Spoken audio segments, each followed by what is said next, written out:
Welcome to this Chelsea news recap from this week, where we will talk about when Chelsea almost ended to exist, selling Gallagher and Lewis Hall and the latest specialist coach.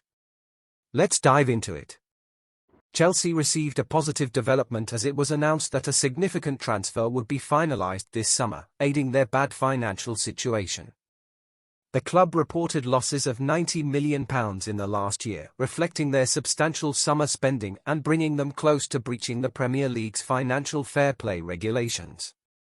Newcastle manager Eddie Howe shared on Friday that the permanent transfer for Lewis Hall, currently on loan from Chelsea to Newcastle, is not yet confirmed but is a matter of time. Howe's comment, "In terms of my thinking, I'm preparing for Lewis to be at Newcastle for many years. He was always brought in with a long-term view, not as a short-term signing. He is a long-term signing. We have always believed in him and his quality," Howe explained ahead of their upcoming match.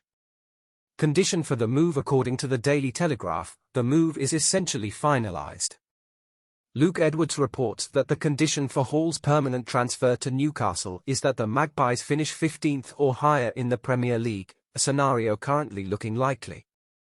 Once confirmed, Chelsea stands to gain a reported £28 million for the teenager.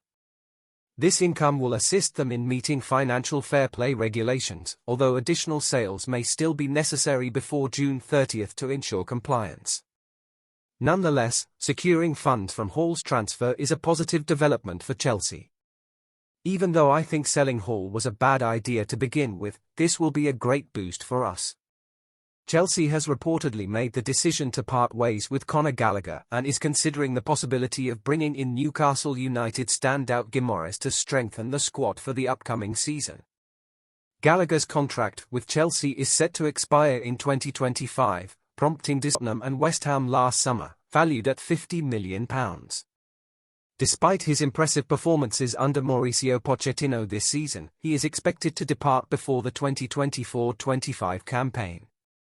Reports suggest that Chelsea is actively pursuing its plans to sell Gallagher in the summer, even though the midfielder expresses a desire to stay, aligning with Pochettino's wish to retain him.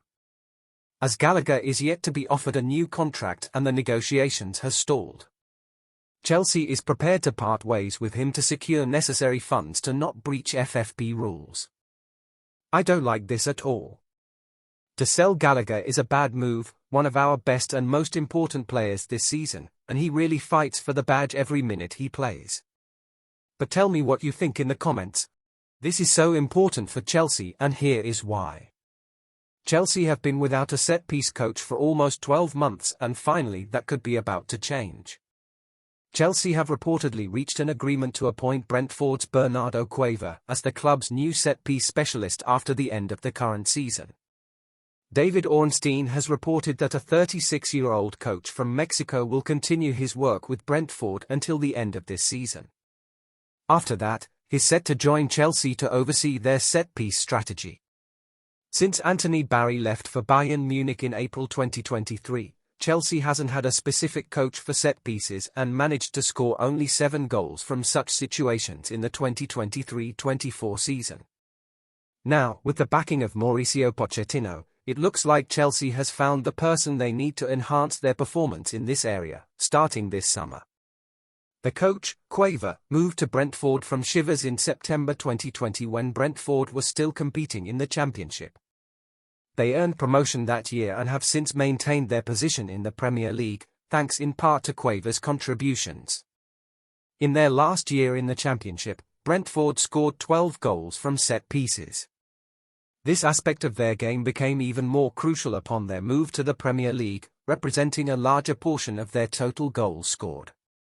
In the 2021-22 season, 15 of their goals came from set pieces, making up 30% of their total goals, and the following season, set-piece goals accounted for 27% of their total with 16 goals. What the f***? This is the scariest news I have ever heard in my life, and I don't know what I would have done if this actually happened. Joe Ravitch, who was the banker who oversaw the sale of Chelsea in 2022, has revealed just how close Chelsea were to entering liquidation. Our club, Chelsea, would have gone into liquidation if Todd Boehly's takeover was delayed by just a little, and how critical it was for the deal to be done when it was. Imagine not having Chelsea Football Club in our lives anymore. Boehly & Co. purchased Chelsea in 2022, after Roman Abramovich was sanctioned by the UK's government following Russia's invasion of Ukraine. As a result of Abramovich's sanctions, Chelsea's sale was more complex than a regular deal. Joe Ravitch, speaking to The Times, said this: "If we hadn't got the deal done by the time we did, Chelsea would have probably gone into liquidation. There would have been catastrophic consequences. We forcibly boiled the bidders into 4 separate consortia. We put the 4 groups together and we crafted what we hoped would be the best deal, which would maximize the value to the charitable foundation that was being set up for victims of the war in Ukraine, and maximize investment in the club. All 4 groups, we felt, would be good owners. I think, just as I thought during the time, that this is absolutely criminal behavior from the government. They actually tried to eliminate Chelsea from the face of the planet, and the government still holds the money from the sale. What would you have done if this happened? Would you have switched club, or stopped watching football altogether? Tell me in the comments. I personally would rather have died than switch club.